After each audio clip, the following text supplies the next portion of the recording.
वैज्ञानिक विधि के चरण। बच्चों वैज्ञानिक विधि आपको बता ही दिया था, अब है वैज्ञानिक विधि के चरण। तो वैज्ञानिक विधि ऐसे नहीं कई स्टेप्स में अपनाई जाती है, ठीक है ना।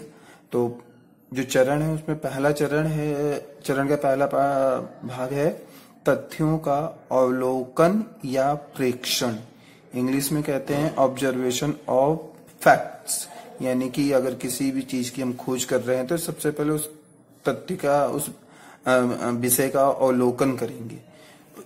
दूसरा है परिकल्पना का निर्माण, फॉर्मुलेशंस ऑफ हाइपोथेसिस।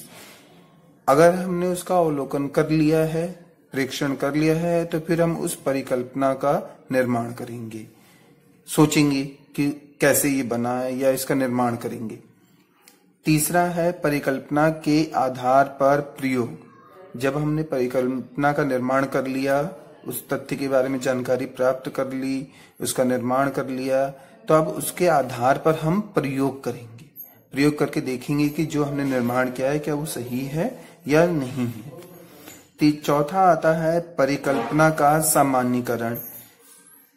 प्रेक्षण भी हो गया, निर्माण भी हो गया, प्रयोग भी हो गया, तो अब उसका हम सामान्यीकरण करेंगे। यानी कि स्टेप बाय स्टेप उसको देखते जाएंगे कि हमने इसको कैसे किया।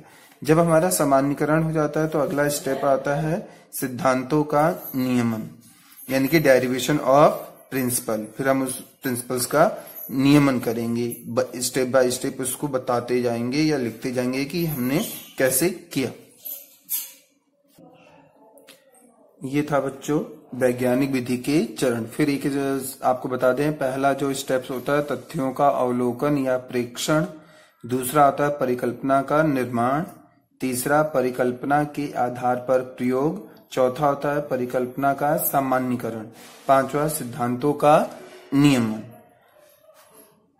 तो आपको नोट कर लें इसको और अपनी कॉपी में रख के इसको स्टेप से याद कर लें, क्योंकि कंपटीशन में भी कभी कभी इस चरण के बारे में पूछ लिया जाता है। और स्टेप बाय स्टेप ही चरण बताएं आप। ये नहीं कि पहला आपने बताया तथ्यों का अवलोकन, फिर आपने कहा परिकल्पना का सामान्यीकरण। नहीं बच्चों, ऐसे ये नहीं होगा। पहले अवलोकन, अवलोकन के बाद निर्माण, निर्माण के बाद उसके आधार पर प्रयोग या experiment on the basis of hypothesis करते हैं।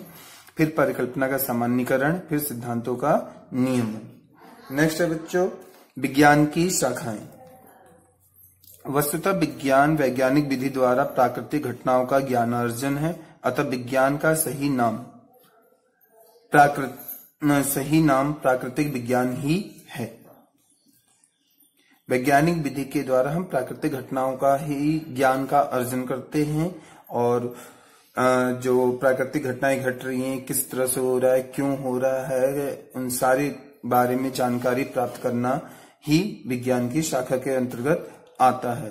तो विज्ञान का सही नाम प्राकृतिक विज्ञान ही है। अब विज्ञान के में भी बहुत सारी शाखाएं होती हैं बच्चों, तो मैंने संक्षेप में लिख रखा है। पहला खगोल विज्ञान, दूसरा भूविज्ञान, तीसरा जंतु विज्ञान, चौथा वनस्पति विज्ञान, पांचवा भौतिकी विज्ञान और छठा रसायन विज्ञान। तो बच्चों हम इसी रसायन विज्ञान के बारे में पढ़ेंगे।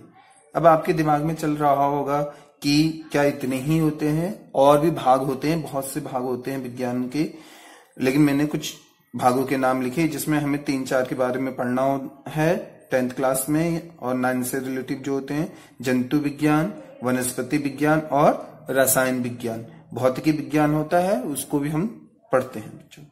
तो आज हम आपको रसायन विज्ञान के बारे में बताएंगे, और आपके 10th में पहला चैप्टर जो है वो